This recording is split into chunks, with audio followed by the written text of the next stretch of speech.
Assalamualaikum warahmatullahi wabarakatuh. Hello everyone, my name is Haikal. I am from Tadulako University Public Administration Study Program, NIM B101210092. I will discuss about economic development. Jadi, saya akan membahas mengenai pembangunan ekonomi. Terdapat 6 materi yang akan saya bahas. Yang pertama yaitu pengertian pembangunan ekonomi. Yang kedua, perencanaan pembangunan ekonomi. Yang ketiga, indikator keberhasilan pembangunan ekonomi. Yang keempat, faktor yang mempengaruhi pembangunan ekonomi. Yang kelima, masalah dalam pembangunan ekonomi. Dan yang terakhir yaitu dampak pembangunan ekonomi. Jadi saya akan menjelaskan pengertian dari pembangunan ekonomi. Jadi pembangunan ekonomi adalah sebuah proses yang bertujuan untuk meningkatkan pendapatan per kapita penduduk atau masyarakat di sebuah negara dalam jangka yang panjang, yang disertai dengan perubahan yang fundamental dalam struktur ekonomi dan pemerataan pendapatan bagi penduduk dalam suatu negara.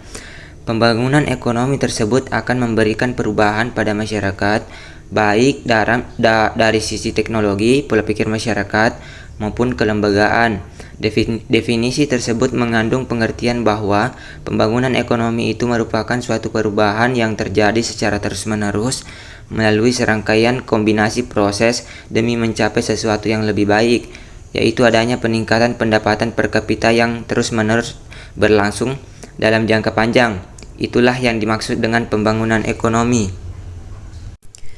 Adapun perencanaan pembangunan ekonomi adalah awal dari membangun ekonomi menjadi yang lebih baik lagi dari tahun sebelumnya. Setiap negara memiliki perencanaan pembangunan ekonominya sendiri-sendiri.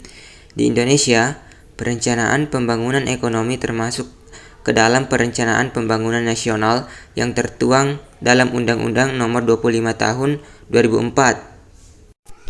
Adapun indikator yang digunakan untuk mengukur keberhasilan pembangunan ekonomi, yang pertama adalah struktur ekonomi.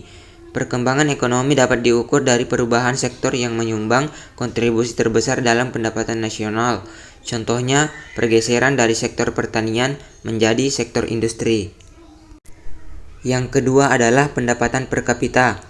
Pertumbuhan ekonomi ini erat kaitannya dengan pendapatan per kapita. Jika pendapatan per kapita itu semakin naik, pasti disebabkan oleh perekonomian yang stabil. Artinya, kesejahteraan masyarakat akan terjamin.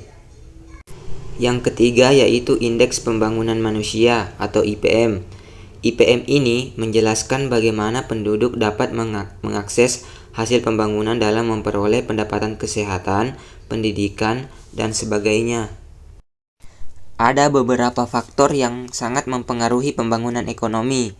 Yang pertama yaitu sumber daya manusia, karena sumber daya manusia ini menjadi faktor yang sangat penting terhadap tinggi rendahnya pembangunan ekonomi. Yang kedua adalah sumber daya alam. Sumber daya alam ini merupakan faktor yang tidak kalah pentingnya juga dalam pembangunan ekonomi, karena umumnya negara yang sedang dalam tahap perkembangan sangat bergantung pada sumber daya alam dalam pembangunan negaranya. Yang ketiga yaitu sumber daya modal. Contohnya itu berupa barang yang penting untuk perkembangan serta kelancaran dalam pembangunan ekonomi. Sebab barang modal ini juga bisa untuk meningkatkan dan memperbaiki produksi. Yang keempat yaitu ilmu pengetahuan dan teknologi. Perkembangan ilmu pengetahuan sangat pesat khususnya di bidang teknologi. Hal tersebut dapat mempengaruhi pembangunan ekonomi di suatu negara. Yang kelima yaitu budaya. Budaya memberikan dampak tersendiri terhadap pembangunan ekonomi yang dilakukan. Faktor ini dapat berfungsi sebagai pembangkit atau pendorong proses pembangunan, tetapi juga bisa saja mungkin menjadi penghambat pembangunan jika tidak disikapi dengan benar. Selanjutnya yaitu masalah dalam pembangunan ekonomi. Seperti yang kita ketahui, Indonesia itu kan masih termasuk ke dalam negara berkembang. Jadi ciri-ciri negara berkembang itu seperti apa sih? Yang pertama yaitu pendapatan per kapita masih rendah. Yang kedua, keamanan tidak terjamin. Yang ketiga, fasilitas kesehatan minim. Yang keempat, perkembangan penduduk tidak terkendali. Yang kelima, besarnya angka pengangguran. Dan yang terakhir yaitu impor lebih tinggi dibanding ekspor. Adapun permasalahan ekonomi yang biasanya dihadapi di negara berkembang, yang pertama yaitu standar hidup rendah. Standar hidup rendah itu misalnya ya yang penting hidup aja. Contohnya misalnya yang penting punya tempat tinggal, apakah tempat tinggal itu layak atau tidak. Yang kedua yaitu tingginya pertumbuhan penduduk. Yang ketiga tingginya pengangguran. Nah, jika pengangguran ini tinggi, maka akan terjadi ketergantungan terhadap angkatan kerja. Yang keempat, tingginya kemiskinan. Ini dampak dari tingginya pengangguran itu yang mengakibatkan tingginya kemiskinan itu naik. Yang kelima, adanya tingkat produksi yang rendah.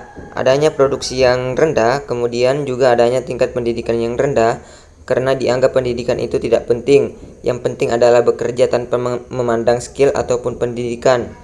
Itu biasanya masalah-masalah yang dihadapi oleh negara berkembang. Adapun dampak dari pembangunan ekonomi, di sini saya bagi menjadi dua, yaitu dampak positif dan dampak negatif. Di sini ada dampak positifnya, yaitu yang pertama, pelaksanaan kegiatan perekonomian itu akan berjalan lebih lancar dan mampu mempercepat proses pertumbuhan ekonomi. Yang kedua yaitu dengan adanya pembangunan ekonomi itu dimungkinkan terciptanya lapangan pekerjaan yang dibutuhkan oleh masyarakat sehingga akan mengurangi pengangguran. Yang ketiga, dengan terciptanya lapangan pekerjaan dari pembangunan ekonomi itu secara langsung akan memperbaiki tingkat pendapatan nasional. Yang keempat, pembangunan ekonomi ini kan menuntut adanya peningkatan kualitas sumber daya manusia. Sehingga dimungkinkan jika kualitas sumber daya manusia itu meningkat, maka ilmu pengetahuan dan teknologi juga semakin berkembang pesat, sehingga makin meningkat kesejahteraan masyarakat. Adapun dampak negatif dari pembangunan ekonomi yang pertama yaitu, dengan adanya pembangunan ekonomi yang tidak terencana dengan baik, biasanya itu mengakibatkan adanya kerusakan lingkungan hidup. Ini yang harus kita hindari. Yang kedua yaitu industrialisasi yang muncul akibat adanya pembangunan ekonomi itu biasanya mengakibatkan berkurangnya lahan pertanian. Lahan pertanian itu biasanya digusur atau dialihkan sebagai lahan industri yang baru. Yang ketiga yaitu tersingkirnya atau hilangnya habitat alam, baik alam hayati maupun hewani. Yang keempat, terjadinya pencemaran air, udara, dan tanah karena ketidakdisiplinan manusia maupun akibat dari industrialisasi yang tidak bertanggung jawab. Oleh karena itu, kita harus memanfaatkannya secara baik dan benar. Terima kasih yang telah menyimak video ini. Mohon maaf jika ada kesalahan. Saya akhiri, wabillahi taufiq wal hidayah. Wassalamualaikum warahmatullahi wabarakatuh.